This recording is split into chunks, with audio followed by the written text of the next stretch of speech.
오늘은 히브리서 1장 4절 한 절만 읽겠습니다. 원래는 14절까지 읽어도 되는데 오늘 제가 4절만 갖고 말씀을 좀 나누도록 하고 다음 주에 1장을 마무리하겠습니다. 신약성경 히브리서 1장 4절 제가 읽고 여러분들 아멘으로 화답하기를 바랍니다.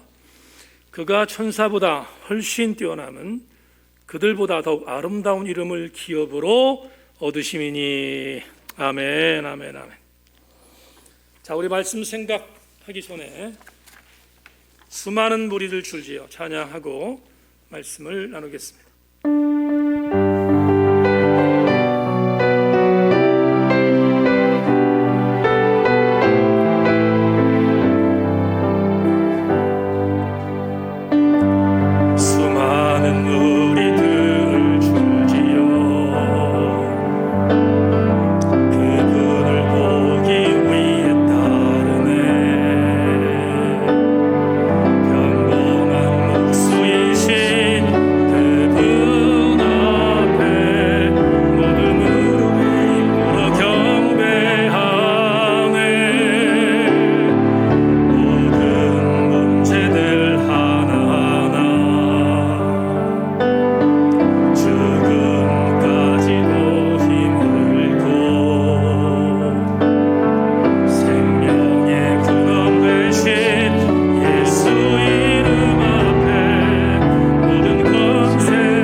예수 이름을 높이는 말씀 시간 되게 하여 주시옵소서. 우리 모두를 뜨겁게 하셔서 올 때는 건조하게 나왔다 할지라도 예배당을 빠져나갈 때 감격과 감사가 있게 하여 주시옵소서. 말씀에 집중하는 시간 되기를 소망하며 예수 그리스도의 이름으로 기도 올리옵나이다. 아멘. 말씀에 기대를 거십시다. 한번 인사하겠습니다. 말씀에 기대를 거십시다.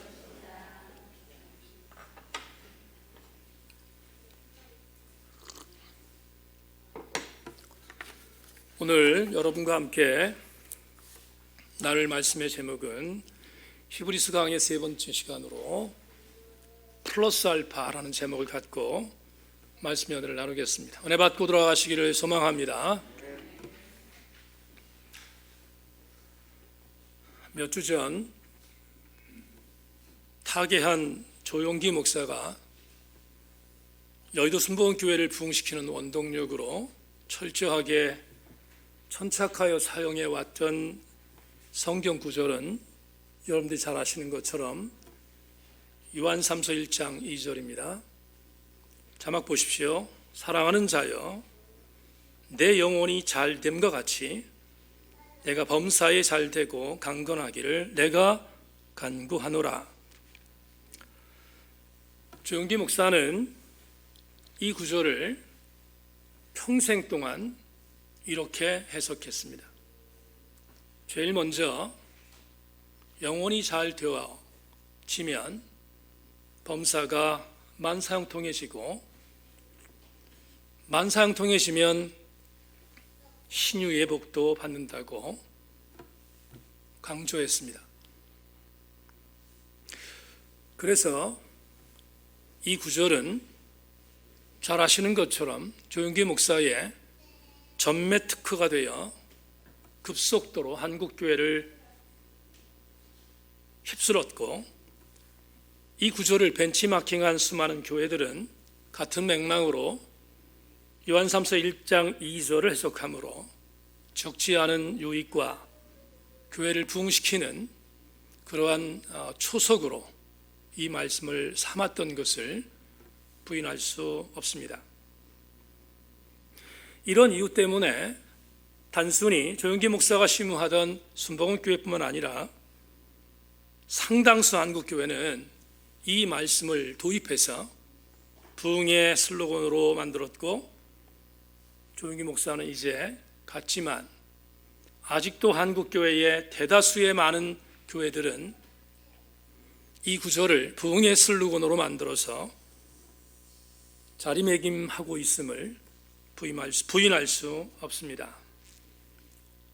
하지만 이런 삼박자 축복에 대한 이 내용을 많은 비평적인 학자들과 목회자들은 이 구절을 왜곡하여 번영신학의 마그나 카르타 대헌장으로 만든 일에 대하여 맹공하며 비판적으로 성찰합니다. 물론 이런 주장을 하는 대부분의 목회자들과 신학자들은 개혁적인 목회자이며 신학자입니다. 약간의 차이가 있긴 하지만 삼박자 축복론에 대한 부분을 번영신학으로 해석하여 비판하는 신학자들 중에 연세대학교 교수로 있는 서영석 박사의 요한3서 1장 2절을 여러분에게 잠시 주석적으로 설명하겠습니다. 2절은 한국교회에서는 삼박자 축복으로 유명하다. 그러나 이 구절은 축복의 단락이 아니라 기도의 단락이다. 요한서신의 저자 장로가 수신자 가이오의 번영을 위해 기도하는 내용이다. 저자 장로는 가이오가 모든 면에서 잘 되기를 바라고 기도하고 있다. 거기에 부가 설명을 붙인다. 영적으로도 육적으로도 그가 잘 되기를 간구하고 있다. 그러므로 이 구절은 엄격하게 분석하자면 삼박자가 아니라 이박자이다. 이게 무슨 말일까? 여러분 주목해 주기를 부탁합니다. 적어도 삼박자 축복에 대한 성서적 주석에 대한 비평적 성찰은 두 가지로 요약됩니다.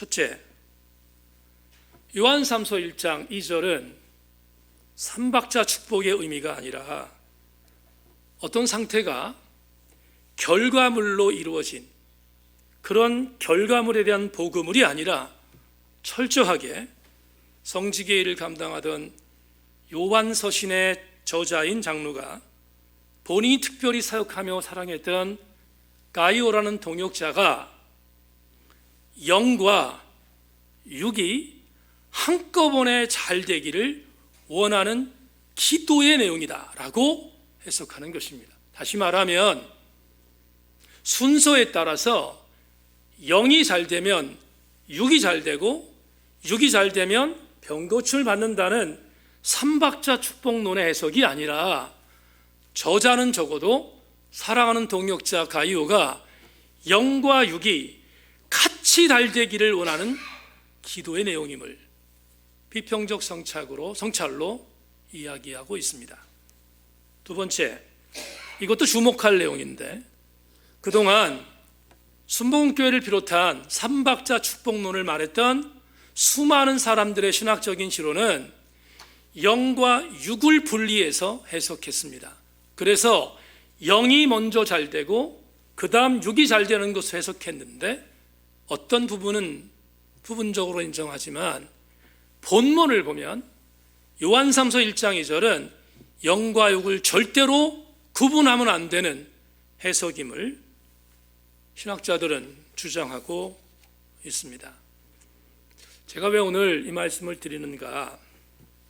그런데도 불구하고 왜 조영기 목사는 평생 동안 삼박자 축복을 본인의 신학으로 만들어 수많은 사람들에게 전했을까? 이제부터는 조영기 목사를 좀 긍정적으로 평가하겠습니다.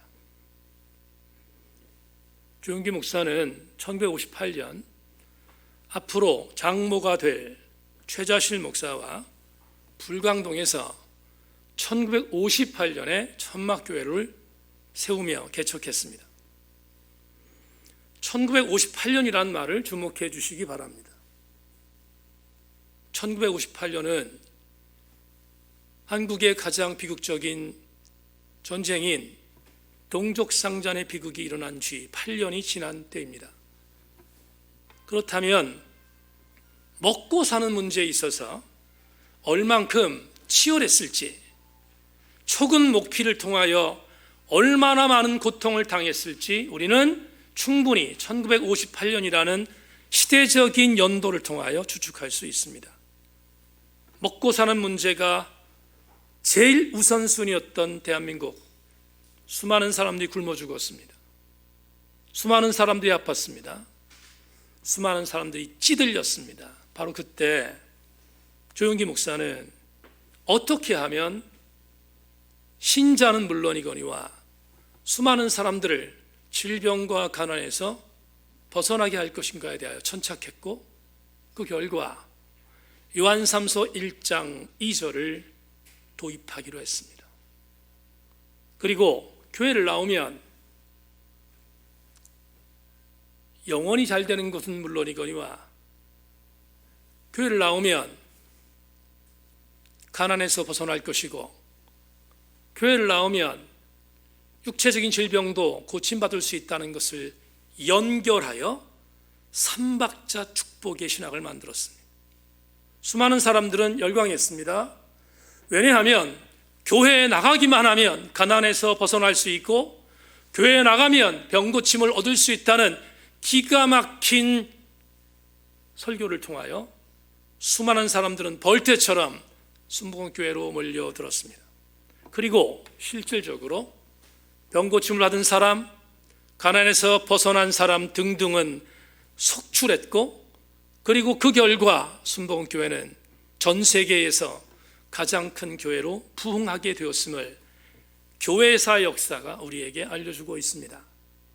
그런데 저는 삼박자 축복을 동의하지 않습니다. 분명히 삼박자 축복을 통하여 수많은 교회가 부흥했지만 동의하지 않는 이유는 이것입니다. 잘못 알았던 것은 다시 알아야 합니다. 교회를 나와서 가난에서 벗어났습니다. 그리고 병에서 고침받았습니다. 얼마나 많은 사람들이 간증거립니까? 그런데 여러분, 즉시 할 것이 있습니다. 부분적으로 하나님께서 그렇게 역사하실 수 있는 가능성은 배제하지 않지만 이렇게 해석합니다. 막 살았던 어떤 사람이 58년 이후에 가난에 치들려 있던 수많은 한국의 민초들이 가난에 치들려 죽을 수밖에 없었던 상황을 이렇게 변화시킨 것입니다. 교회를 나왔는데 예수 그리스도를 알기 전에는 막 살았습니다. 막 살다 보니 그들은 육체적으로 본인들을 절제할 수 없는 상황으로 몰고 가 수많은 사람들이 질병에 허덕였습니다. 그런데 예수 그리스도를 알고 난 뒤에 그들은 예수가 원하는 내 자기의 절제와 자기를 관리하는 것이 무엇인지를 알게 되었고, 그 다음부터 자기 몸을 하나님의 거룩한 성전으로 인정하고 잘 살폈습니다. 그리고 난 뒤 수많은 사람들이 예수 그리스도를 알고 질병에 있다가 건강한 모습으로 바뀌었습니다. 둘째, 예수를 알고 나니 경제관도 바뀌었습니다. 자포자기로 캔세라세라로 막 살던 사람들이 이렇게 사는 것은 하나님 뜻이 아님을 알았습니다. 경제적으로 절약도 하고 경제적으로 저축도 하고 열심히 일했습니다. 술과 담배에 찔려 있던 사람들이 다 청산하고 현장에서 열심히 일하기 시작했습니다. 그 결과 그들은 놀랍게 그들의 가난에서 벗어날 수 있었습니다. 1958년에 삼박자 축복론을 설교한 조은기 목사와 시대적 정황이 기가 막히게 맞아떨어졌습니다. 여러분, 그러나 상황은 맞게 떨어졌다 할지라도 삼박자 축복은 성서적인 정확한 해석이 아님을 우리는 오늘 인정해야 합니다. 그렇다면 왜 설교의 서두에 오늘 조영기 목사님의 삼박자 축복론을 꺼냈는가? 저는 이걸 믿어요. 조영기 목사의 신앙적인 공과 과실은 하나님이 판단하실 것입니다. 그 역사는, 교회사의 역사는 반드시 조영기 목사를 평가할 것입니다. 그건 우리 몫이 아닙니다. 그렇다면 오늘 설교의 서두에 왜 이 말씀을 드리는가? 이유가 있습니다. 삼박자 축복론은 플러스 알파이기 때문입니다. 이제부터 본문을 적용하겠습니다. 오늘 본문은 4절만 읽었습니다. 원래는 14절까지 읽어야 되는데 분량도 많고 다음 주에 이 내용을 여러분에게 더 자세히 설명드릴 이유가 있어서 4절 한 절만 본문으로 택했습니다. 다시 한번 자막으로 본문을 보십시오. 그가 천사보다 훨씬 뛰어남은 그들보다 더욱 아름다운 이름을 기업으로 얻으심이니, 그가 천사보다 훨씬 뛰어남은 그들보다 더욱 아름다운 이름을 기업으로 얻으심이니. 이 구절을 지금부터 해석하겠습니다. 히브리서 저자는 생뚱맞게 아들이신 예수 그리스도, 본문에는 예수라는 말은 나오지 않지만 히브리서 후반부에 예수라는 이름이 나오기 때문에 저도 따르겠습니다. 아들의 이름을 거론하면서 천사와 비교하는, 어떻게 보면 굉장히 생뚱맞은 시도를 오늘 본문에서 진행하고 있습니다. 아들의 이름을 설명하는데 천사를 동원했습니다. 그러면서 히브리서 저자는 이렇게 말합니다. 아무리 천사들의 이름이 뛰어나도 아들의 이름과는 비교할 수 없다는 것입니다. 아들의 이름과 비교할 수 없는 이유가 뭔가? 저자는 이렇게 말합니다. 아들에게는 특별한 기업이 이름으로 주어졌기 때문이다. 여기 기업이란 단어가 나왔는데 이 기업이란 단어를 설명하기에 앞서서 왜 천사를 거론했을까 하는 부분을 여러분에게 설명드리겠습니다. 거스리 교수는 자기의 히브리서 주석에서 천사 동원에 대한 부분을 이렇게 해석합니다. 자막 보십시오. 히브리서의 수신자들, 즉 독자들은 실제로 천사를 숭배하던 골로새 사람들과 비슷한 그룹이나 이전에 천사들을 아주 높게 평가하던 쿰난 공동체의 영향 아래 있었던 그룹에 속해 있을 수 있다. 무슨 말인가? 이런 뜻입니다.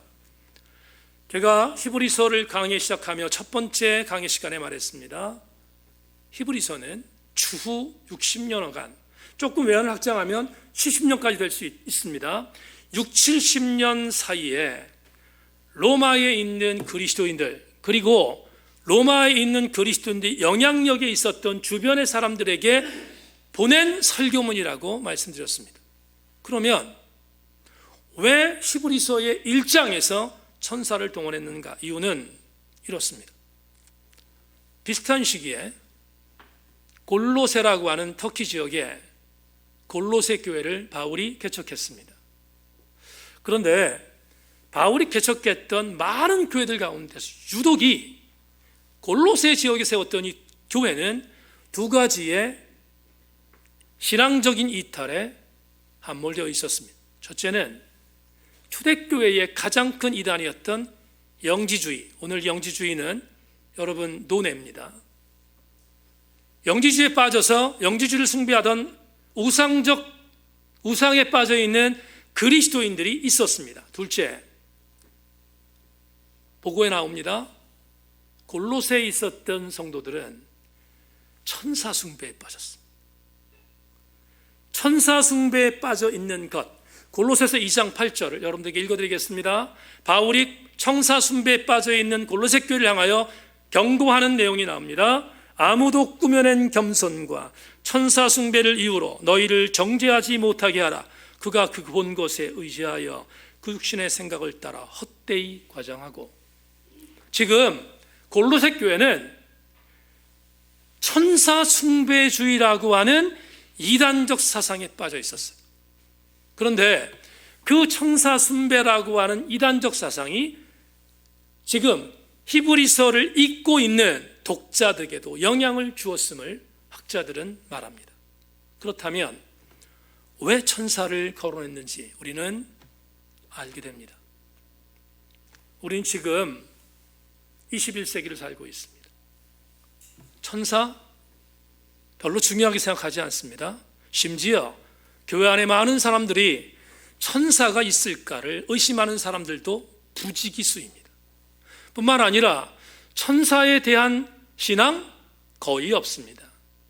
그러기에 우리의 시각과 우리의 스펙트럼으로 보면 천사에 대한 부분은 그렇게 중요하게 여기지 않는 것이 오늘 우리들의 실상입니다. 그러나 히브리서가 전해질 주 1세기 중반은 천사가 하나님의 자리를 꿰차고 있었던 시기였습니다. 그러기에 오늘 본문에서 히브리서 저자가 하나님의 아들과 비교하는 비교의 첫 번째 대상으로 천사를 거론한 것은 시의적절합니다. 왜? 천사는 하나님을 대신하는 플러스 알파이기 때문에. 또 한 가지 주목할 것이 있는데 이 천사를 끄집어내서 아들과 비교하고 있습니다. 그런데 오늘 본문 4절에서 저자는 왜 천사가 아들과 비교될 수 없는 존재인가? 분명히 말합니다.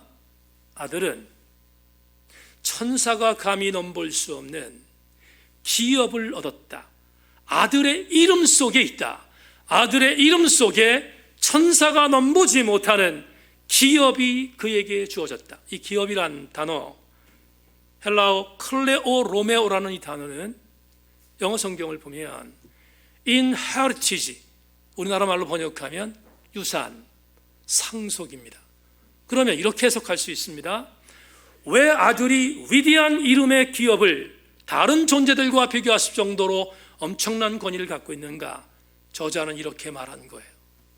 아들 대신 예수 그리스도 이외에는 누구도 하나님의 상속자가 아니라는 것입니다. 하나님의 상속자는 아들이신 예수 그리스도 말고는 없음을 우리에게 본문을 통하여 분명히 제시합니다.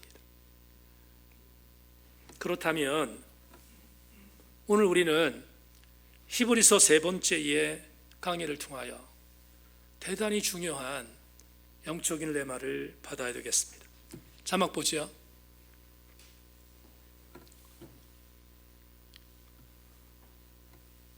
10월 17일 날 주일에 우리가 오늘 히브리서 세 번째 강의를 통하여 얻어야 할 영적인 도전은 이것입니다. 예수가 아닌 예수 플러스 알파라는 유사품에 현혹되지 마십시오. 무슨 말인지를 성경적인 내용을 통하여 여러분과 함께 접근하고자 합니다. 사도행전 8장으로 우리 교우들을 초대하겠습니다. 사도행전 8장을 보면 빌립 집사가 사마리아 지역에 가서 복음을 증거하는 기사가 실려 있습니다. 아시는 것처럼 유대 위쪽에 있었던 사마리 지역은 유대인들은 사람 취급을 하지 않던 사람들이 모여있던 이방의 땅이었습니다. 원래는 같은 이스라엘 땅이었지만 아수르의 침범 후에 아수르의 사람들과 함께 혼합하여 호남 민족이 되었다고 개만도 못하게 취급하던 지역이 사마리아였음을 우리는 너무 잘 알고 있습니다. 그런데 초대교회 7 집사들이 세워지고 스데반이 순교한 뒤에 대박해가 일어났습니다. 그러자 사마리아 지역은 금기의 땅이었지만 성령의 강력한 역사를 통하여 빌립 집사, 7 집사 중에 한 명이었던 빌립 집사가 사마리아로 들어가서 복음을 증거하는 혁명적인 사건이 나타났습니다. 근데 놀라운 일이 벌어졌습니다. 빌립 집사가 유대인들이 볼 때는 사람만도 못하게 여기던 사마리아에 가서 복음을 증거하는데 기적들이 나타나기 시작했습니다. 귀신들이 나가고 중풍병자가 일어나고 안진뱅이가 일어나는 엄청난 기적적인 역사들이 일어나기 시작했습니다. 놀라운 일이 아닐 수 없었습니다. 이 기가 막힌 사역의 역사가 예루살렘 교회에 보고됐습니다. 예루살렘 교회는 설마하니 저 이방 땅에 이런 기적이 일어난다는 게 말이 되는가? 반신반의했습니다. 그러나 보고가 있으니까 확인해 봐야 했습니다. 그래서 예루살렘 교회의 수뇌부였던 베드로와 요한을 사마리아로 급파합니다. 이 부분은 여러분들 인지할 게 있습니다. 좋아서 보낸 게 아니에요. 사마리아 지역에 혹시나 예루살렘 교회의 기득권을 흔들 수 있는 일이 일어나는 것을 확인해 보고 싶어서 경계하는 모습으로 베드로와 요한을 보낸 것입니다. 2명의 제자가 사마리아에 갔더니 빌립 집사가 사역했던 장소를 보니까 보고된 그대로입니다. 엄청난 성령의 역사를 통하여 기적이 일어나기 시작했습니다. 수많은 사람들이 병에서 고침받았습니다. 너무 놀라운 일입니다. 베드로와 요한도 절대로 부인할 수 없는 일이 직접 눈으로 보여지고 있는 현장을 그들이 체감한 것입니다. 그런데 한 가지, 병자들은 일어나는데 2% 부족한 게 보입니다. 뭐냐 하면 분명히 빌립 집사가 기도하고 사역하는데 병자들이 일어나는데 성령이 강림하여 성령이 역사하는 일이 드물어요. 아니, 성령이 역사하는 것들에 대한 부분에 있어서의 내용들이 선명하지 않아요. 수많은 사람들이 이것 가지고 헷갈려합니다. 그러자 베드로가 요한과 더불어 사역을 시작합니다. 그들은 빌립이 사역했던 장소를 두루다니며 이미 은혜 받은 사람들에게 기도하기 시작했습니다. 그러자 정말로 빌립 집사의 사역과는 견줄 수 없는 성령의 역사가 일어나기 시작했습니다. 성령이 직접 강림하는 일들이 사마리아 지역에서 임하는 것을 본 것입니다. 그런데 그 집회 현장에 당시 셔먼적인 마술로 사람들을 현혹하여 돈을 벌고 있었던 마술사 시몬이 있었습니다. 시몬이 그 현장에 있는데 빌립 집사 때까지 주목해서 봤지만 베드로와 요한이 와서 사역하는 걸 보니까 너무 엄청난 일이 벌어지는 것입니다. 그리고 그는 머리를 굴렸습니다. 나도 저 성령을 가질 수만 있다면 엄청난 떼돈을 벌 텐데. 그리고 베드로에게 흥정합니다. 베드로에게 뭐라 흥정하는가? 이렇게 흥정합니다. 사도행전 8장 18절 19절 시몬이 사도들의 안수로 성령 받는 것을 보고 돈을 들여 이르되 이 권능을 내게도 주어 누구든지 내가 안수하는 사람은 성령을 받게 하여 주소서 하니 얼마나 머리를 굴렸는지 돈 주면, 여러분 시몬은 돈이 있었어요. 이 돈을 갖고 성령을 사면 더 많은 돈을 얻을 수 있다는 생각을 갖고 흥정합니다. 그러자 이 흥정을 받았던 베드로가 철퇴를 내립니다. 이어지는 사도행전 8장 20절 베드로가 이르되 내가 하나님의 선물을 돈 주고 살 줄로 생각하였으니 내 은과 내가 함께 망할지어다. 저주합니다. 너는 그 돈으로 망할 것이야 라고 저주합니다. 여러분 영어 성경을 보면 영어 사전을 보면 이 시몬이라는 이름에 모모주의라는 이름을 붙인 사이모니즘이라는 단어가 있습니다. 사이모니즘이라는 말을 영어 사전에 찾으면 시몬주의라고 해석하지 않아요. 성직 매매라고 쓰여있지. 성령을 돈 주고 산다는 것은 성직을 매매하는 질 나쁜 일임을 후대의 사람들이 말하고 있어요. 왜 시몬은 성령을 돈 주고 사려고 했을까요? 이유가 뭘까요? 오늘 설교의 제목과 맞물려 적용합니다. 시몬의 관심은 성령이라는 본질이 아니었습니다. 시몬의 관심은 돈 주고 사, 그 성령을 개인화시켜 그 성령을 통하여 또 다른 물질을 얻겠다는 플러스 알파였어. 플러스 알파. 여러분 경계해야 합니다. 요한복음 6장을 보면 벳세다에서 예수께서 오병이어의 기적을 일으킨 사건을 만납니다. 2만 명을 먹였습니다. 그러자 벳세다에 있었던 수많은 뭇백성들이 정치적인 메시아가 왔다고 생각하여 예수님을 왕으로 옹립하려고 합니다. 이걸 알았던 예수님은 제자들에게 이렇게 말합니다. 이곳 벳세다를 떠나 배를 타고 건너편으로 가라 명령하십니다. 그 건너편은 가버나움이었어요. 가버나움으로 빨리 가라고 재촉하십니다. 떠나고 싶지 않았던 제자들은 얼떨결에 주군이 말하니까 떠났습니다. 밤새도록 배를 졌는데 헬몬산에서부터 내려오는 바람과 맞물렸던 풍랑을 만나 죽을 뻔했습니다. 그런데 아시는 것처럼 이미 가버나움 지역에 있었던 예수님께서 배에 올라 고생하는 제자들을 안심시키고 가버나움에 안착했음을 요한복음 6장이 우리한테 알려줍니다. 왜 그랬는가? 예수님은 제자들을 보낸 뒤에 도보로 우회하여 육지로 가버나움으로 미리 가셨기 때문입니다. 날이 밝았습니다. 벳세다에 있었던 오병이어의 기적을 봤던 수많은 백성들이 예수님을 찾았는데 안 보입니다. 오늘도 기적을 봐야 되는데 안 보입니다.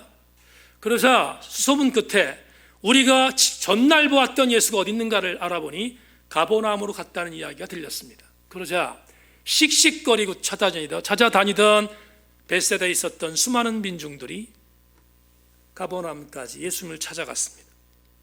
그리고 나서 불만 섞인 모습으로 예수님을 만난 뒤에 이렇게 질문합니다. 요한복음 6장 24절 25절을 제가 읽겠습니다.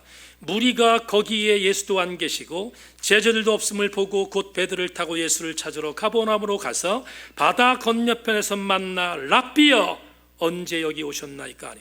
그러니까 불만을 터뜨린 겁니다. 우리한테 말도 안 하고 벳세다에서 가버나움으로 왜 몰래 가셨습니까를 시비 건 것입니다.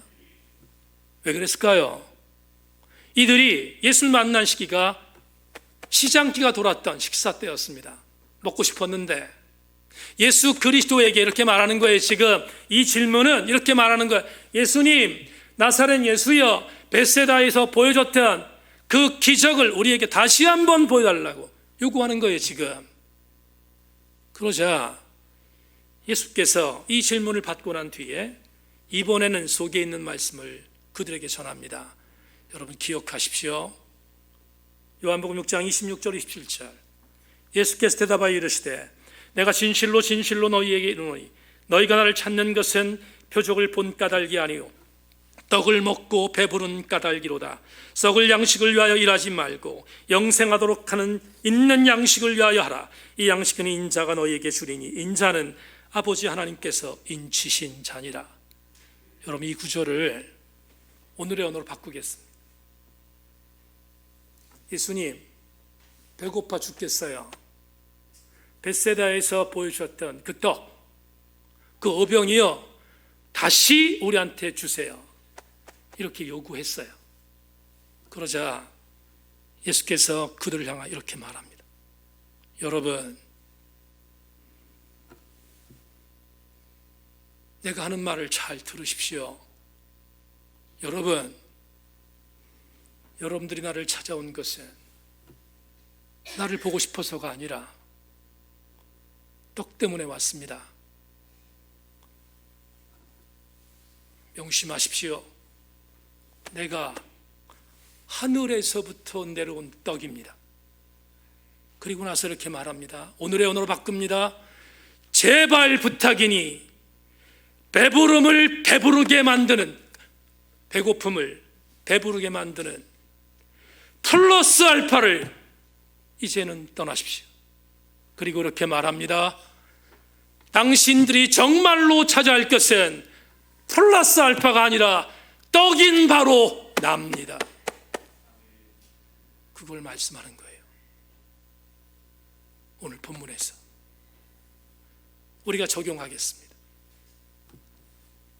여러분들은 지금 천사를 찾으러 가버나움까지 왔습니다. 그런데 가버나움은 천사가 없어요. 가버나움에 있는 것은 바로 나 예수이다. 그걸 말하고 있어요.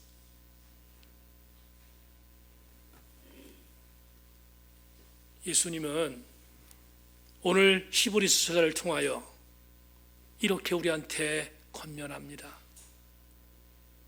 히브리서를 읽는 독자들이여, 천사와 같은 플러스 알파에 현혹되지 말고 나 예수 그리스도에게 집중하라는 것입니다. 아이든 토저가 본인의 책에서 이렇게 말합니다. 다시 한번 외치지만 하나님 교회 전체는 그분의 아들의 두 어깨 위에 서 있다. 우리는 온 세상을 돌아다니며 그리스도 한 분으로 충분하다고 외칠 수 있어야 한다. 그렇다. 그분이면 충분하다. 오늘날 복음주의에 속한 우리가 왜 이토록 약한가? 그것은 그리스도 다음에 플러스 4를 붙이기 때문이다. 그런 덧붙임 때문에 우리 각자의 영적 생활이 무너지고 약해지는 것이다. 복음주의 신앙을 가진 우리는 그리스도 플러스 과학, 그리스도 플러스 교육, 그리스도 플러스 문명 같은 것을 전해서는 안 되고 오직 그리스도만 전해야 한다.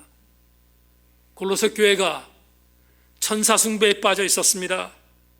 천사 숭배에 빠져 있었던 골로새 교회 성도들에게 사도 바울이 이렇게 권면합니다. 누가 철학과 헛된 속임수로 너희를 사로잡을까 주의하라.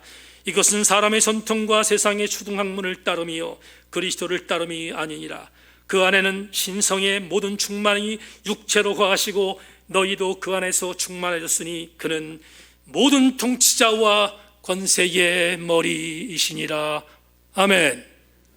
사랑하는 교우 여러분, 오늘 21세기를 살아가며 교회가 만신창이 되었습니다. 교회가 엉망진창이 되었습니다.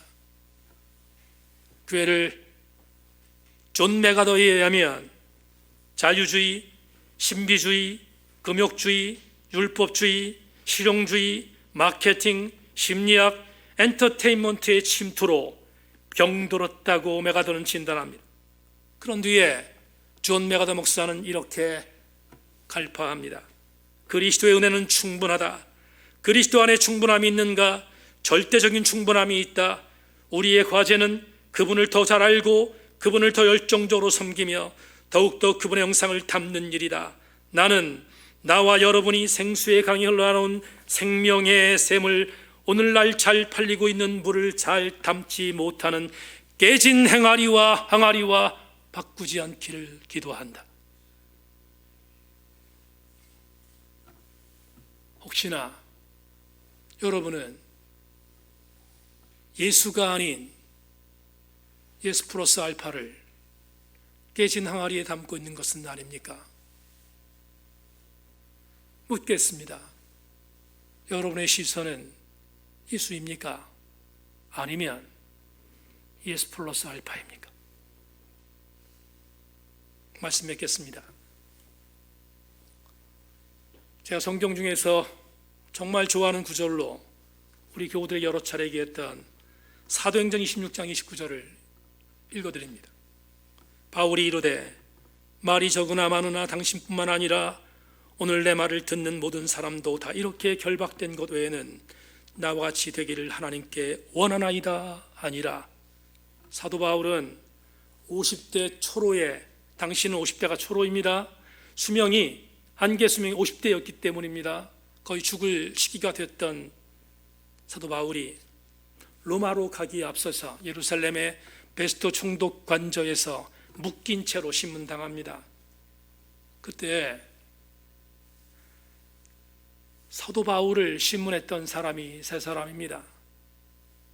총독 베스토, 그리고 분봉학 헤롯, 그리고 그의 첩이었던 버니게, 당대 최고의 권력자들이 예수를 신문하고 있습니다.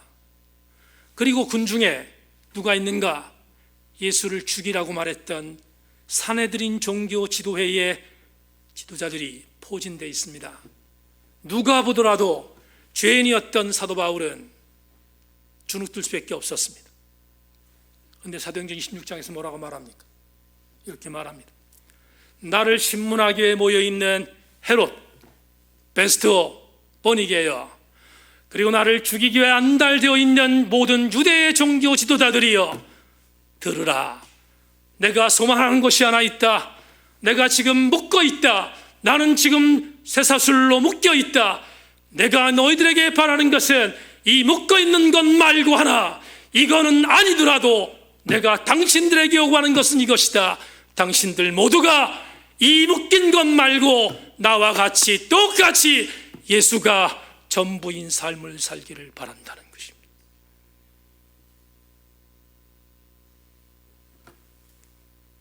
팬데믹이 시작된 지 1년 10개월이 지났습니다.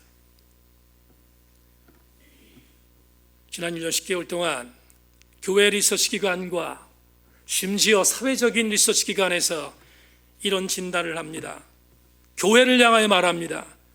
팬데믹 상황에 교회는 바뀌어야 합니다. 코로나19는 이제 교회의 체질을 바꾸도록 하나님의 계획 속에 순종해야 합니다. 위드 코로나, 포스트 코로나 시대에 발빠르게 보폭을 맞추지 않으면 이제 우리는 도태됩니다. 정신 바짝 차려야 합니다. 못이 받도록 들었습니다. 맞습니다.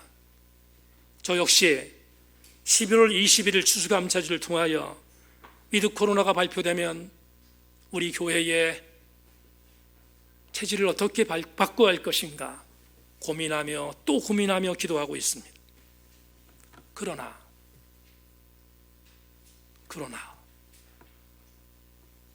저 역시 민감하게 위드 코로나 시대를 대비하겠지만 만에 하나 제게 이강동 목사야, 제천세인교회 체질을 바꿔야 돼. 근데 그 체질은 이거야. 이 목사, 네가 지금까지 선포했던 예수 갖고는 안 돼, 예수라고 하는 그 존재 하나 가지고는 안 돼.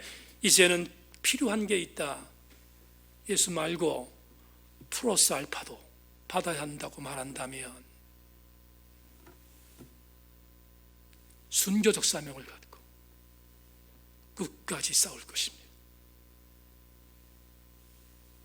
우리에게 필요한 것은 저와 여러분을 구원하신 예수 그리스도이시지 예수 플러스 알파가 아닙니다. 오늘 히브리서 세 번째 강의를 통하여 우리 모든 교우들이, 저와 여러분들이 예수 그리스도에게 천착하고 예수 플러스 알파에 현혹되지 않기를 주님의 이름으로 소망합니다. 하나님 감사합니다. 오늘 말씀을 나누었습니다. 종이 기도하는 마음으로 준비한 말씀을 전했습니다. 사도 바울이 고린도전서 2장 2절에서 고백했습니다. 내가 너희 중에서 예수 그리스도와 그가 십자가에 못 박히신 것 외엔 아무것도 알지 아니하기로 작정하였느니라. 주님, 포스트 코로나 이후 그리고 위드 코로나의 시대가 다가오고 있습니다. 교회가 많은 사람들을 품기 위하여 최선을 다하는 것을 인정합니다. 그러나 천사가 필요하다. 천사도 중요하다. 천사를 섬기는 것도 세인교회에 필요하다라고 말하는 것을 과감하게 거부하겠습니다. 주님, 우리 교회는 예수 그리스도만 높이게 하시고 우리 교회는 예수가 전부이게 하여 주시옵소서. 하나님, 우리 교회 강철 같은 믿음으로 무장하게 하여 주시옵소서. 도우실 줄을 의지하며 예수 그리스도의 이름으로 기도 올리옵나이다. 말씀을 들었